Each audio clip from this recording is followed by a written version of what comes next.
Bismillahirrahmanirrahim. Assalamualaikum warahmatullahi taala wabarakatuh. Alhamdulillahirabbil alamin wa sallallahu ala sayyidina Muhammadin wa ala alihi washabihi wasallam. Amma ba'du. Gus Nur.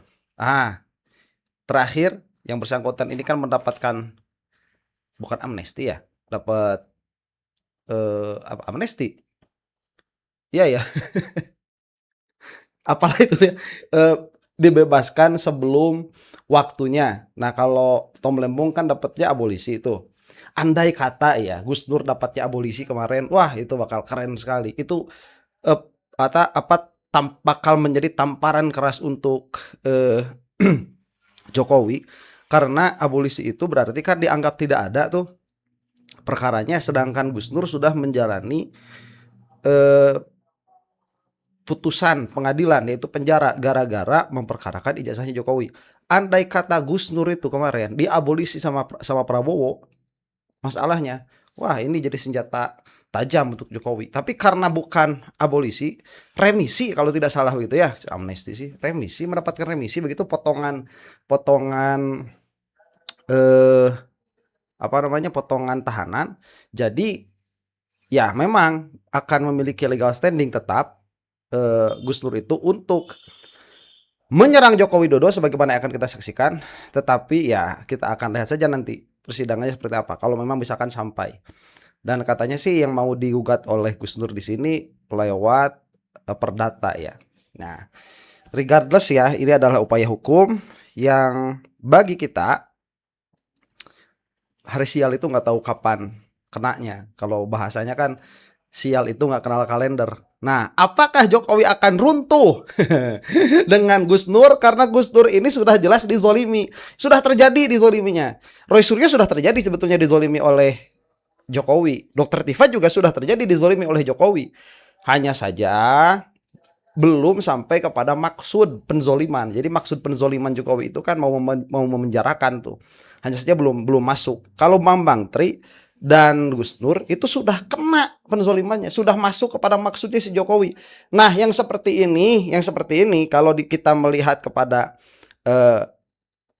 permainan para penguasa begitu, biasanya sih kenanya sama perkara-perkara seperti ini. Meskipun di luar ekspektasi begitu ya. Nah, baiklah. Supaya kita cepat saja ya kita saksikan apa yang mau dikatakan oleh Gus Nur ini. Kita saksikan. Astagfirullahaladzim. Oke, akhirnya apa yang saya pikirkan, apa yang saya angen-angenkan menjadi kenyataan. Jokowi akan mencari ribuan cara, jutaan cara untuk supaya dia tidak dihadirkan ke pengadilan atau tidak datang ke pengadilan. Oke. Pikiranku bisa salah, ya kan? Apa yang aku pikirkan bisa salah. Tapi intinya, hakikat intinya, dengan dikabulkan eksepsi Dr. Tifa, maka batal semua tuduhan jaksa. Akhirnya sidang tidak dilanjutkan, dan akhirnya Jokowi selamat tidak datang ke pengadilan. Kan itu intinya. Ayo, mau ngomong apa? Monggo. Kalian para pendukung penyembah, monggo. Aku gak ngurus awakmu, monggo. Ya silahkan, mau jadi termul sejati seumur hidupmu, monggo silahkan. Nah, ini. Tapi intinya begitu. Oke, saya runut pelan-pelan ya. Anak negeri, Pak Roy Suryo, Dr. Tifa, ya kan? Pak Rustam Effendi, siapa lagi dulu yang sudah RJ itu. Intinya saya sebut dua nama saja, Dr. Tifa dengan Pak Roy Suryo. Ya, dua anak negeri dikriminalisasi, dilaporkan, diproses, bahkan sudah jadi tersangka. Bahkan sudah wajib lapor. Bayangkan hidup orang ya disiksa sedemikian rupa, harus lapor setiap bulan, bahkan sudah digerebek, sudah ditangkap. Kurang apa? Kurang jahat bagaimana? Jahat, Bangga. Kurang jahat bagaimana? Oh. Beda tuh, bentar. Beda tuh bilangnya jahat Gus Nur sama Roy Suryo. Kalau Gus Nur itu kan suka diustadin ya. Kurang jahat bagaimana? Kurang jahat bagaimana? Dari mana duitnya? Itu mah gaya ustaz. Kalau Roy Suryo apa? Jahat kamu orang enggak? Jahat. Orang jahat bagaimana? Jahat sekali. Rezim terkutuk laknatullah itu Nah, 10 betul. tahun yang Amin. lalu. Orang sudah ditangkap, orang sudah dicekal. Ya kan? Betul. Orang sudah dikriminalisasi. Sudah di BAP 1,5 meter. Tiba-tiba di tengah proses berhenti. Ya kan? Dimenangkan. Harapan saya harusnya hakim menolak eksepsi itu. Supaya apa? Supaya proses Sama terus kayak jalan. Udin. Supaya para Termul dan Jokowi hadir di pengadilan. Ternyata apa yang saya pikirkan benar. Eksepsinya, jadi eksepsi itu gini loh. Jaksa itu menuduh Dr. Tifa dan Roy Suryo itu, jaksa itu menuntut, kamu salah, kamu salah, kamu salah. Nah, jaksa itu dapat BAP dari polisi kan gitu ya. Dapat kasus dari polisi. Nih, jaksa, nih berkas-berkasnya Dr. Tifa sama Roy Suryo nih. Pencemaran nama baik, penghinaan, apalah macam ITE, berlapis-lapis pasalnya. Nih jaksa. Nah, jaksanya percaya sama polisi, oke, kerjasama. Maka terjadilah sidang itu. Nah, dengan berkas-berkas BAP itu, bekal itu, maka jaksa menuntut Dr. Tifa itu didakwa ini. Maka Dr. Tifa membela yang namanya eksepsi itu. Kalau eksepsinya Dr. Tifa ditolak, maka sidang lanjut. Wajib hukumnya Jokowi hadir. Belum tentu. Masalahnya sekarang eksepsinya diterima. Sehingga semua tuduhan jaksa batal demi hukum. Ya intinya Jokowi nggak bisa hadir dan nggak perlu hadir sudah. Ya jelas. Silahkan kalian artikan. Saya nggak nuduh hakimnya masuk angin. Saya nggak nuduh hakimnya disuap. Enggak. Ya tapi inilah permainan hukum dunia. Betul. Ya, begini sudah. Apa yang kamu harapkan? Jadi sampai detik ini ijazahnya Jokowi belum terbukti asli. Catat itu. Betul. Sampai detik ini ijazah Jokowi belum terbukti asli, belum berkekuatan hukum. Betul. Enak ya ngelaporkan orang, enak ya nyekal orang, enak ya Menjarakan orang. nangkep orang. Ujung-ujungnya nggak terbukti. Astagfirullahaladzim. Kebodohan macam apa yang kamu tontonkan ini? Betul. Saya lupa Kalau ke situ. Nah, jadi Gus Dur posisinya jelas ya, inginnya agar eksepsi itu ditolak. Nah, ini sama kayak Udin ya. Ya, dalam hal ini sama-sama lah. Udin sama siapa? Gus Dur ini. Cuman Gus Dur bahasanya saja tidak frontal seperti bahasa Udin. Cuman intinya kan sama. Menginginkan agar eksepsi ditolak. Nah, ini sudah sering saya katakan, ini adalah sesat pikir. Mau keluar dari Gus Dur ya sama saja, itu sesat pikir lah. Kok begitu cara berpikirnya?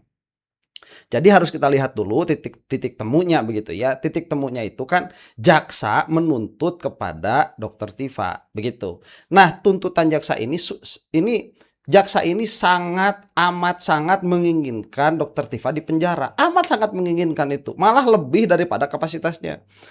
Apa buktinya? Buktinya itu surat dakwaan yang sewenang-wenang. Dan itu sudah mendapatkan keputusan hukum sewenang-wenang itu. Tuntutan dakwaannya. Nah, itu apa namanya kalau tidak berusaha untuk memenjarakan sekuat tenaga? Andai kata hakim itu tidak jeli melihat permasalahan ini, atau misalkan hakim itu dibayar untuk katakanlah memenjarakan Dr. Tifa, maka kita gak bakal bisa ngapa-ngapain begitu. Eksepsi ditolak, Dr. Tifa masuk penjara 8-12 tahun. Nah, ini harus dilihat. Jadi kejernihannya di sini, bukan keinginan ya. Kita lihat aturan bagaimana seharusnya dakwaan, kemudian dakwaan ini seperti ini, apakah dia dibenarkan oleh hukum? Jika dia dibenarkan oleh hukum ya lanjut. Apabila dia tidak dibenarkan oleh hukum ya tidak boleh lanjut. Itu penegakan hukum. Jadi kalau misalkan kita menginginkan ya supaya ini masuk ke dalam pokok persidangan atau pokok perkara, hilangkan dulu undang-undang ITE-nya. Begitu. Ya, itu baru tuh masuk kepada pokok perkara.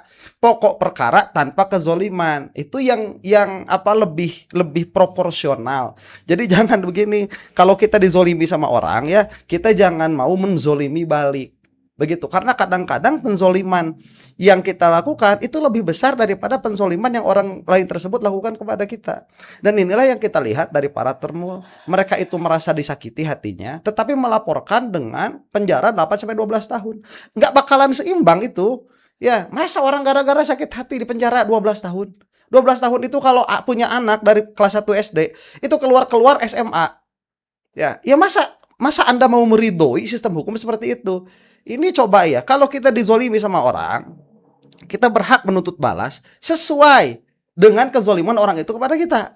Kalau kita itu disakiti hatinya, ya sakiti lagi hati orang itu, begitu. Keinginannya cuman sampai situ keinginannya. Nah, makanya kalau tidak ada keinginan itu dizolimi oleh orang, ya biarinlah saya dizolimi sama orang, saya sakit hati, tapi saya nggak bakalan balik nyerang orang lain. Nah, itu di situ ada pahalanya baru. Kalau misalkan mau ada kisos, mau ada keseimbangan hukuman, nggak ada pahalanya di situ. Kalau mau lebih daripada itu kezoliman juga. Jadi kezoliman dibalas dengan kezoliman.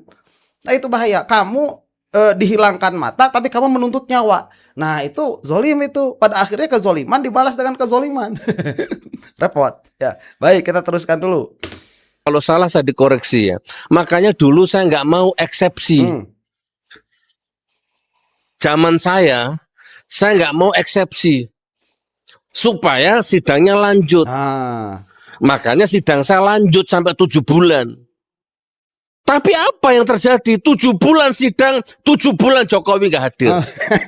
Yang datang teman sekolahnya, yang mengaku teman sekolahnya, yang datang gurunya, guru-guru SD yang sekarang. Padahal itu pengadilan itu di depan rumahnya itu, di Solo itu.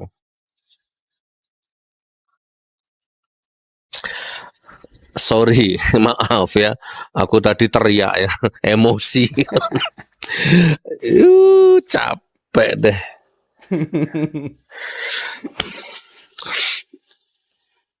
Ya, mudah-mudahan kayak ini saya nih sebentar lagi yang nuntut ini kayaknya ya.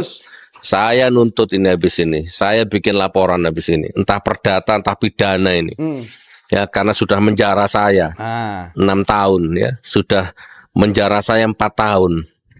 Ya, memiskinkan saya secara sistematis, secara masif, memisahkan saya dengan keluarga. Ternyata sampai detik ini nggak ada kekuatan hukum ingkrah ijazah Jokowi asli, sampai detik ini nggak ada. Pun teman-teman ya, saya tak closing statement ya. Sebentar ya, sebelum ke closing statement ini, saya ada yang menarik ini.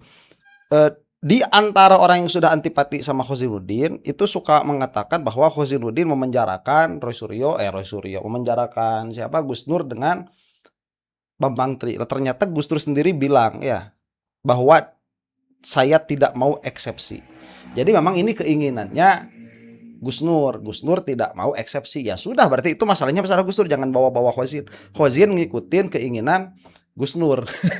Cuman sekarang ya, tatkala Roy Suryo dan Dr. Tipa tidak mengikuti keinginan keinginan Khozin, lah ngapain diserang sama Khozin itu? Itu masalah tuh ya. Kemudian ini ada nih legal standingnya. Jokowi itu sudah memenjarakan. Nah, ini yang saya pikir lemah sekali, karena yang memenjarakan bukan Jokowi. Yang memenjarakan itu siapa? Negara, begitu ya. Jadi kalau mau citizen lawsuit kepada siapa? Kepada kejaksaan atau kepada pengadilan, begitu. Nggak bisa. Cuman kalau kepada pengadilan kan nggak bisa dianggap salah ya. Itulah repotnya. Tapi saya bilang sekali lagi, yang namanya hari sial ya, nggak kenal di kalender begitu. Nggak tahu. Bisa jadi sesuatu yang amat sangat tidak diharapkan, bukan tidak diharapkan, tidak dikira-kira begitu ya. Itulah yang menjadi titik kesialan. Bisa jadi, saya tidak tahu. Kita akan melihat saja. Dan kalau saya mendukung saja, bukan mendukung saja, mendukung sekali begitu ya. Apapun upaya untuk meruntuhkan Joko Widodo, jangankan dengan upaya hukum. Ada orang misalkan dia nanam nyamuk. Ya, saya mau nanam nyamuk di rumahnya Jokowi, siapa tahu aja digigit sama nyamuk nih. Disimpan di situ nyamuk.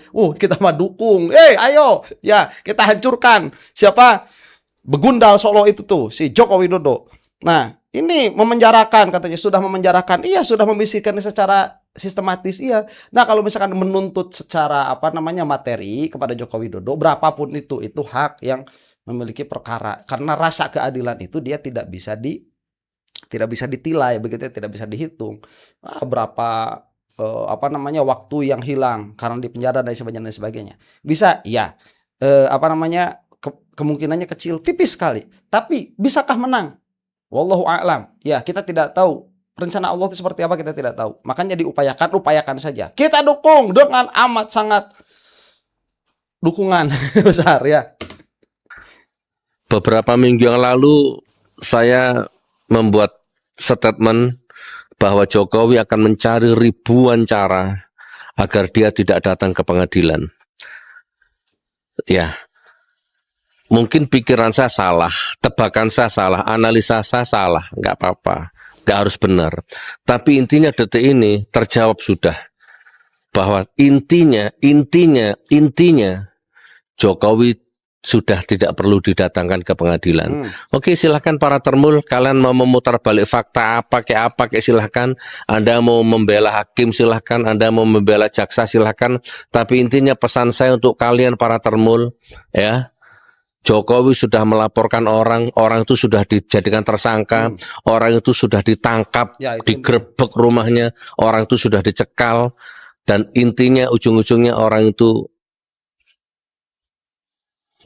proses hukumnya dihentikan di tengah jalan. Itu intinya. Ya.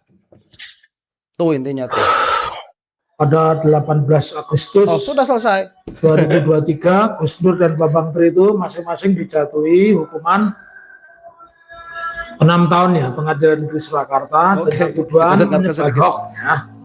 Nah, terus kenapa Gus Dur harus menuntut ya? Kemudian proses perjalanan perkara itu banding masih 6 tahun dan kasasi 4 tahun, serta ada kabar baru setelah diajukannya gugatan ke Mahkamah Konstitusi oleh Haris Azhar, khususnya pasal 14 dan pasal 15 Peraturan Pidana nomor 1 tahun 1946, di mana di situ mengatakan kabar hoax itu sudah tidak ada. Padahal saat itu di sidang saya sebagai ahli sudah mengatakan hoax pada saat itu tidak bisa disamakan dengan hoax sekarang ya. Kalau sekarang menggunakan prasarana YouTube, prasarana media sosial Facebook, TikTok dan lainnya harus viral begitu loh. Tapi hakimnya ngeyel. Nah, persoalannya Pak M. Taufik kalau tidak salah ya, beliau yang menjadi kuasa hukumnya Gus Nur, karena update-nya seperti itu, minimal dari apa yang saya terima begitu. Update-nya seperti itu, Pak M. Taufik ini yang akan menjadi kuasa hukumnya Gus Nur di dalam menuntut kepada Joko Widodo. teman-teman, para mahasiswa saya peserta kuliah hukum Universitas Al-Waras, ternyata di kurun waktu perjalanan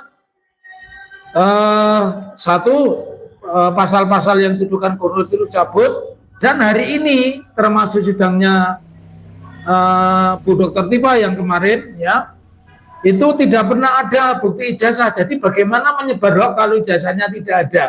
Nah, oleh karena itu Gus Nur menelepon saya. Jadi hari Kamis siang itu, Pak Taufik, ini bagaimana kasus saya? Saya bilang, Gus, saya nanti tak sowan ke Malang. Gus Nur bilang, "Mboten Pak Taufik, saya baru di Jakarta dan Jawa Barat 10 hari.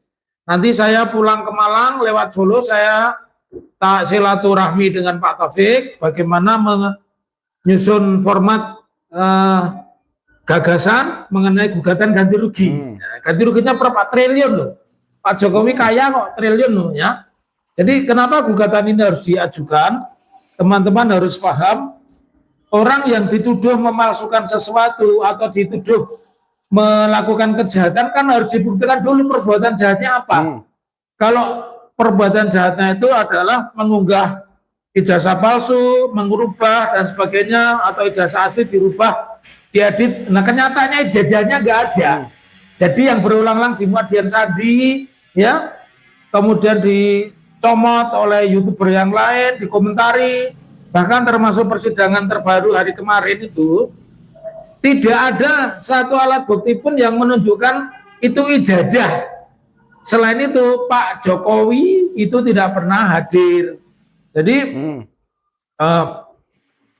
kepada para mahasiswa saya peserta kuliah hukum Universitas Akal Waras, jadi tidak mudah ya sekarang buat Joko Widodo, dan tapi Anda juga saya harapkan untuk mengkontrol sidang ini.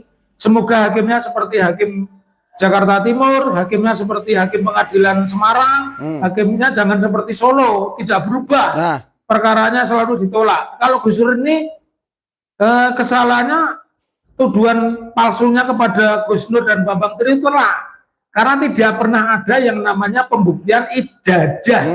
Kata Pak Bunatwa, ijazah. Jadi tidak pernah sama sekali pembuktian tentang ijazah ya yang diperlihatkan ke muka publik, yang dimuat Dian Sandi 1 April 2025 dan ditonton oleh kurang lebih 7,9 juta orang, itu tidak pernah diakui sebagai ijazah Jokowi. Maka ini perkara ini unik.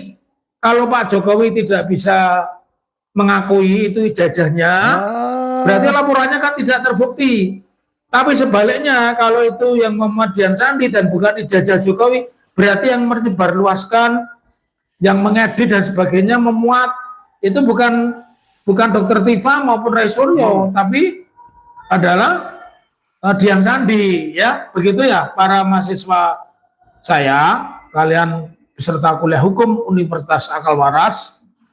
Saya dalam waktu dekat ini kan ke Jogja, balik lagi ke rumah saya di Solo, ya dalam rangka mempersiapkan itu. Jadi nanti tunggu kejutan dari kami. Episode putusan Pengadilan Jakarta Timur itu yang menolak dakwaan jaksa, ya berarti tidak ada pembuktian ijazah. Kalau tidak ada pembuktian, jaksa kan nggak boleh pada saat itu tahun 2022 sampai 23 itu mengatakan kalau Gus Nur dan Bambang Tri itu mengedit, menyebarkan hoax, itu udah nggak ada itu, ya. Jadi ini yang berulang saya katakan kepada Anda, ini yang berulang saya beritahukan kepada Anda bahwa kita tidak boleh mendakwa orang tanpa alat bukti, ya. Karena putusan Mahkamah Konstitusi itu menyatakan 2014 itu kejadiannya kan 2022-2023. Jadi tanpa didukung 2 alat bukti yang sah dan tanpa diperiksanya seseorang tidak bisa ditetapkan sebagai tersangka. Selain itu, sesuai dengan KUHP baru, ya, Undang-Undang Nomor 20 2025 dan KUHP baru Undang-Undang Nomor 1 2023, ya. Persidangan itu besok persidangan itu sudah adversarial. Maksudnya apa? Itu perdebatannya antara jaksa dan penasihat hukum atau advokat. Jadi hakim itu sebagai juri, sebagai wasit. Jadi nggak kayak kemarin hakim membantu jaksa supaya orang ini dihukum, nggak ada. Sekarang kamu situ nggak ada. Dan telakannya Pak jaksa, adik-adik saya para jaksa itu tidak berubah itu. Begitu juga teman-teman saya mahasiswa ya polisi itu belum berubah. Mestinya dengan paradigma baru, KUHP baru, adversarial itu artinya saling ngomong antara dua pihak itu dihidupkan. Terus kemudian berubah ya. Setiap tindak pidana yang dirumuskan itu harus dengan due process of law. Artinya apa? Menegakkan hukum. Ya itu apa? Menetapkan tersangka, saksi itu harus dengan cara-cara yang menghormati hukum, bukan cara seenaknya sendiri, ya. Jadi sebentar, dan ini masih jauh sekali ya. Kita lihat juga kan kemarin bagaimana Babeh Aldo itu tiba-tiba di ya dia kan omon-omon ya, negara omon-omon. Sudah bagus, KUHP-nya bagus, KUHP-nya sekarang sudah sudah direvisi juga lebih manusiawi begitu. Tetapi ya tetap itu kan aturan-aturan harus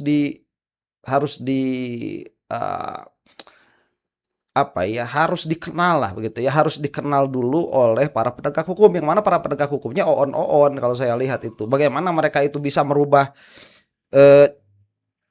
paradigma dalam waktu 1 malam, nah itu kan susah. Kecuali kalau cerdas-cerdas. Kalau cerdas-cerdas itu bisa melihat sudut pandang itu dari beberapa sudut pandang. Oh ya udah, saya dulu itu hakim, dia membantu jaksa untuk memenjarakan. Baik. Oh sekarang udah nggak bisa. Berarti hakim itu adversarial saja. Dia hanya sebagai juri saja di antara perdebatan kejaksaan dan penasihat hukum misalkan. Itu bisa kalau cerdas itu melihat dari satu perspektif kemudian pindah kepada perspektif yang lain. Cuman kalau misalkan kurang cerdas ya nggak bisa. Tapi ini menarik ya.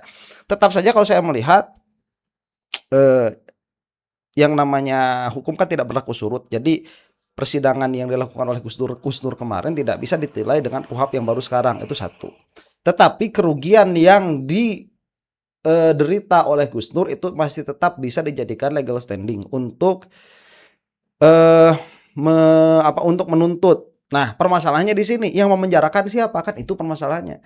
Menuntut siapa begitu. Nah, apabila atas putusan itu yang menuntut kan kejaksaan, atas kepolisian. Jadi kepolisian kenapa menerima laporan dari Joko Widodo? Nah, padahal saat itu bukan Joko Widodo. Nah, kecuali apabila dibuktikan dulu bahwa ini adalah persidangan sesat atas KUHP yang lama, karena katanya tidak berlaku surut kan, atas KUHP yang lama dibuktikan secara sesat, kemudian dimasukkan dulu kepada lembaga yang lain sampai punya putusan hukum. Dan setelah ada putusan hukum bahwa itu adalah persidangan sesat, baru tuh masuk, karena Jokowi lah yang pertama kali membuat persidangan sesat itu. Dan saya kira kalau begitu kuat ya standingnya. Tapi kalau misalkan tidak begitu, ya standingnya lemah. Tapi selemah-lemahnya standing, sekali lagi yang namanya tanggal sial itu nggak ada di kalender.